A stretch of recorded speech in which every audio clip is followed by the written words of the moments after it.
Hey everybody, today we're looking at what, Star Trek X-Men. What the fuck? This is a thing. This is a thing that actually happened. This is real. This is not an illusion. You're not losing your mind. Star Trek and X-Men. Drawn by arguably my favorite artist of all time, Marc Silvestri. At least a small chunk of it. The big selling point to this fucking book was Marc Silvestri drawing it, which he did a little bit. And then he handed it off to his studio of all reasonably talented artists, but none of them are as good as him, and none of them are the draw that he is, and none of them can draw like he does. But I can't think of a more mismatched franchise crossover. It's just it doesn't make any sense. I love X-Men, at least X-Men of the past. I don't really kind of care anymore. I love Marc Silvestri's art. And I like Star Trek. I'm a big Star Trek fan, but I'm more of a Next Generation and on fan. And I love the original series movies with Kirk and Spock and crew. The original series was it never had quite appealed to me. And like I understand the appeal and the cultural relevance and how important it is to people. Like it was significant for many reasons, but it was old by the time I was born. And so I didn't care. So it was not my jam. It's not my thing, but I like it. I respect it. But crossing these over, it's just so damn weird. Marc Silvestri, I think he's in his late 50s at this point, he grew up with it. So he loved the original Kirk and Spock crew Star Trek. And so apparently he was excited to jump at the chance to draw this book. But it's just so... Like, what the hell are we going to see Wolverine fight Spock? Like, is that what we're going to see? It's just so strange. What's not strange is how goddamn good Marc Silvestri is. Like I said, I like Star Trek, but I like Star Trek on TV and movies. I don't care for Star Trek in comics. It just never works. And one of the reasons is I'm a big fan of, science fiction vehicles and spaceships and stuff like that. And if they don't look right, the vehicles are hard to draw and big weird spaceships are hard to draw. And if they're not done right, it just throws me off. It takes me out of the experience. And just the comic book format doesn't work for Star Trek, I don't think. And they've tried. They've really tried multiple times. And I believe this was part of a big Marvel presents Paramount comics. They were pushing the Star Trek brand, and I think Marvel held the license for a while and was producing a bunch of Star Trek books, and this is a one-off. So I don't know. It doesn't work for me. So art duties. Marc Silvestri's pages 1 through 21. 1 through 21. That's not nothing. I mean, 21 pages is basically an entire comic, but it goes on to page 40, and then he hands it off to Billy Tan, Anthony Wynn, David Finch, with background assists by Brian Ching on Silvestri's pages. So he's kind of pulling a Liefeld. He draws all the cool shit and brings in his homies to draw the boring background stuff. I don't... It's such a mixed bag. The only redeeming thing about this is Silvestri's art, and then the pure, what the fuck factor with Star Trek and X-Men crossing over. Each by themselves is awesome, but when you put them in the room together, like Silvestri here is trying to draw these characters in realistic human proportions. These look like the characters. Like the likenesses are pretty good. The human proportions are good. Silvestri's natural kind of instincts of the way he draws. Everything looks good there. And you can't deny the badass coloring. Like they're in space and there's some big giant space anomaly, something weird, and the ship is checking it out. That ship looks okay. When I talk about the ships looking not quite right, it's still kind of there, but it's all right. You got Uhura, Scotty, Chekhov, and Sulu, Spock. All the artwork here looks good. He was doing likenesses and interesting layout, and the colors. Like for a big double page spread, they certainly handed this off to the colorist. Who did the colors on this? A couple names I know, a couple names I don't. But they pulled it off well there. Not a lot of effort had to be done for Silvestri. I mean, some, like getting these likenesses in there. But something's going on. And the backgrounds all look good. This is not a great check off, but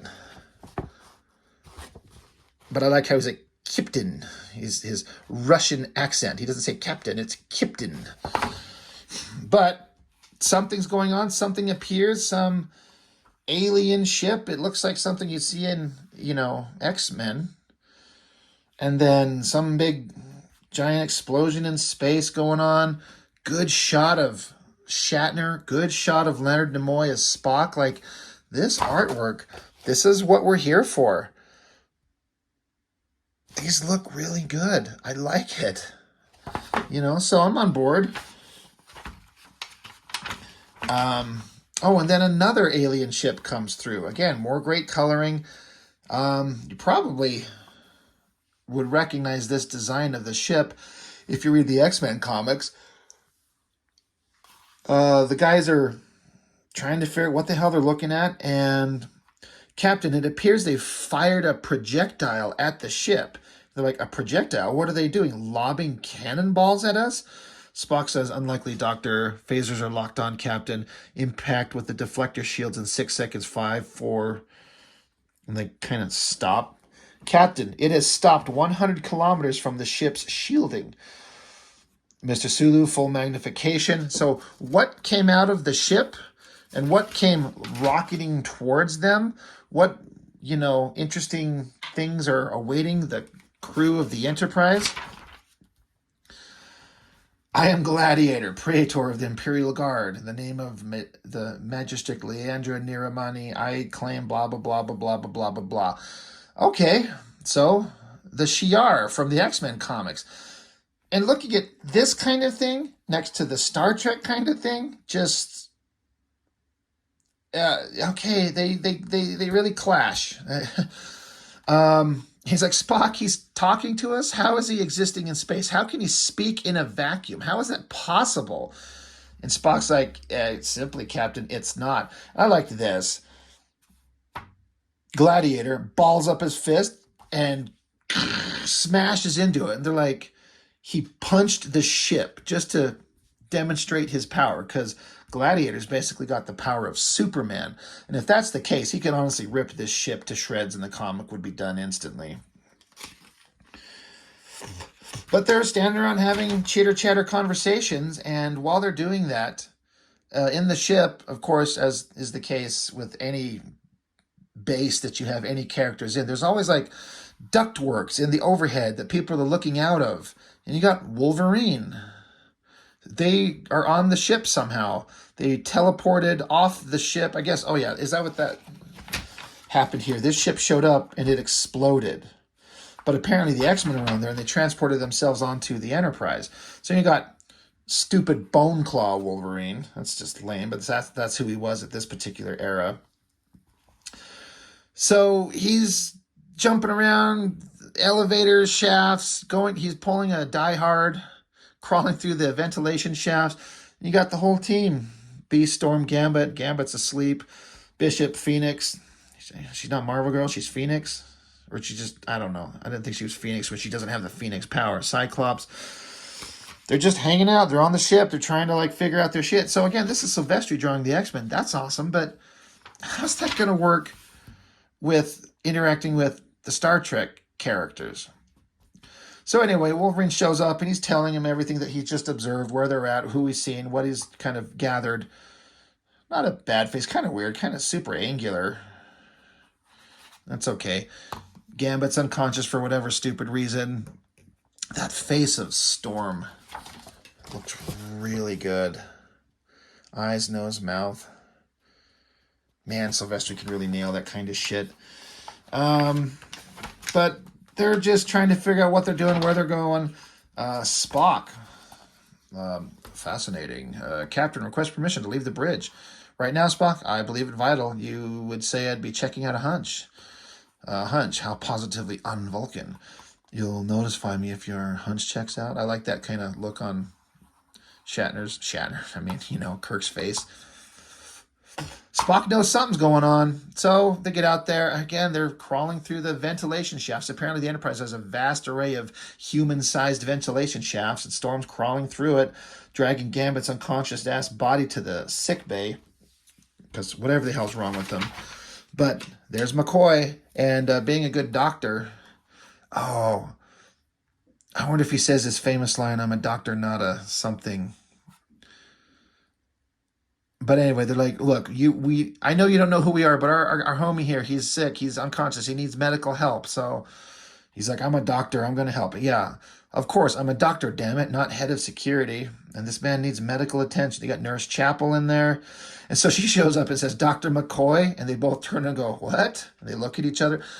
You have to address that. You got Dr. McCoy and Dr. McCoy. Like, you have to address that. So I'm on board with it. And the team, they're just walking through the ship. Again, I'm not an expert on the original 60s era classic Star Trek show, but I do know that whenever they showed the hallways, it was always crammed with people. There were always people walking around. There were never empty corridors.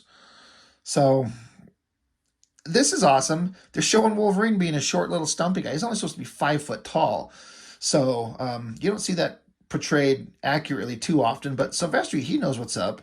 But the X-Men are walking around and they get cornered by Spock. He's got his awesome little phaser out. He's cornered them and, he's going to stop him, figure out what the hell's going on. Wolverine, he's going to start some shit because this is an X-Men comic with Wolverine. So he dives into him, makes him lose his gun. Spock pulls the old Vulcan neck pinch on him. Pretty badass, I guess. That works. Wolverine wakes up because he heals quickly and... they, get in each other's faces, bone claws popped out. They got to have a little bit of a face-off. But, we're all heroes. We have to have a misunderstanding, but we're heroes. We're going to, have an understanding. And Captain's Log, supplemental, blah, blah, blah, blah, blah, blah, blah, blah. Pretty good face of Captain Kirk there. And then he shows up to sickbay and... Or wait, no, he's going to leave the bridge, but then the door opens and we've got Spock brought the X-Men to the bridge. And so we end with a big splash page of Kirk and Spock and the X-Men meeting up. Not a bad piece of artwork. This would be an interesting one to own, with Silvestri drawing the X-Men and the classic Star Trek characters. That would be a very interesting kind of piece of original artwork to own. I'd actually be happy with any of these. Now, I do believe that is the end of Silvestri's involvement in the book. Now, again, that's not nothing. It says 21 pages. I just wish that he would commit to the whole fucking thing. Like this, and when so many of it was like not much to do, like the impact of the double page spread works for the giant space thing going on and the spaceship. I just want more. I want more Silvestri, and I want more Silvestri drawing Star Trek characters because they look really neat. The X-Men stuff I was the least interested in, even though I love Silvestri on X-Men, but I just kind of moved beyond that at this point. I wanted to see something new and different, and so he drew a lot of interesting stuff, but that's only the first half of the book. The second half gets into all his other artists that work with him, and they're all good, but they're not him, and it's just not as interesting. So I kind of don't give a fuck about the rest of what goes on. It's just, it doesn't look the same. If you don't know comics and follow artists the way I have for the last 3 decades, you may not see a difference in the artwork exactly, but I can 100% without a doubt know that this is not the same guy drawing. And it's just not as good. It's just not there anymore. And so I don't care anymore. They're trying to find some bad guy. I can't remember the character's name, but so the Star Trek villain hooked up with the X-Men villains. Oh yeah, Gary, and Proteus. Oh, is that Proteus and Gary? Yeah. It'd be nice if I read this book for you so I could tell you what the fuck is going on, but I'm here for the artwork, and this is just, it's just not that interesting anymore. They're all doing fighty stuff and sciencey stuff and Star Trek-y stuff and X-Men stuff, and it's just, I kind of don't care. And they all decide to combine their efforts. Storm's throwing lightning at this guy. The Star Trek guys are shooting phasers. Gambit's doing his little card trick. Cyclops blasting. The Wolverine's just standing there pointing his claws because what else can he do? Remember I was talking about if you don't draw the ship right, it looks like a steaming pile of ass. That right there. That looks awful. So this was okay-ish. You got the Enterprise. I mean, it's not a great drawing, but it's kind of okay. It's shooting its phasers. But you also, down here, this is Bishop. He's on the hull outside, and he's got the ability to absorb energy and redirect it. So I guess he's out there doing that kind of thing, helping the Enterprise itself blast it, whatever. I don't know if that's the alien enemy ship they're shooting at. Yeah, and then it all resolves, and it's all fine, and it ends with not a bad drawing of Kirk. You know, I didn't mind this. It felt Star Trek-y. That ship looks terrible. It's just ships are hard to draw, because you have to be exactly precise to make it look right. And if you don't do that, it looks kind of wobbly and wonky. But so they're talking about the X-Men and the experience they just had. And Spock is saying, it is encouraging to see some humans who are able to rise above the boundaries imposed by genetics. And McCoy says, Spock, what are you implying? I'm implying nothing. I was simply, and Kirk cuts him off. He's like, gentlemen, please. Mr. Sulu, bring us out of orbit. Aye, Captain. Where to, sir? To the future, Mr. Sulu. To the future. Like, I kind of don't mind that ending. It makes me appreciate the things I like about Star Trek. Star Trek XMEN pinup gallery. Terry Dodson. I like him, but this old version of him, that's not very exciting to me. Mike Diodato, it's all right. It's no big deal. Steve Epting, it's okay. Gary Frank, I love Gary Frank, but this old version of him, he's become an incredible, profoundly interesting artist, but that's just kind of boring.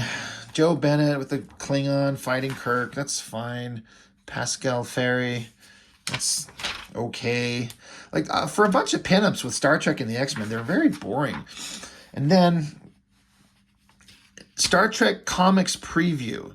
So, and it's Marvel and Paramount Comics. So I think there was some kind of deal worked out to have Star Trek comics. And like I said, drawing ships is hard. These are drawings, but I think they traced off images from the shows. These are all very well done, except the Defiant right here from Deep Space Nine. It's a terrible drawing because you can't tell what it is. If you've never seen this ship before, you can't tell what the hell you're looking at. It's so terribly done. But all these others look good. But they had Voyager comics, and it just looks so fucking boring. Deep Space Nine, my favorite version of Star Trek, but it looks so fucking boring. Starfleet Academy. It looks so fucking boring. Star Trek Unlimited. You guessed it. It looks so fucking boring. Star Trek The Early Voyages. Boring. Boring. Star Trek Mirror Mirror. Boring. Boring. Like I said, I don't care for Star Trek comics. I like Star Trek on TV and movies. So anyway, weird little one-off thing that they did here. Just an odd little thing. Some interesting stuff with Silvestri's artwork, but I don't know. It doesn't quite work on any level, I don't think, except Silvestri's artwork, and that's the only thing that works. But the combination of X-Men and Star Trek is just so weird. But they went for it, I don't know if it was a big seller. What year was this printed? 96. This is when the comics industry is really starting to falter. So I think they were trying all kinds of weird stuff. And let's cross Star Trek over with X-Men. Why not? Let's see what happens. Well, I mean, we saw. No big deal. Anyway, that's what I've got for now. And thanks for joining me here. And I will see you next time.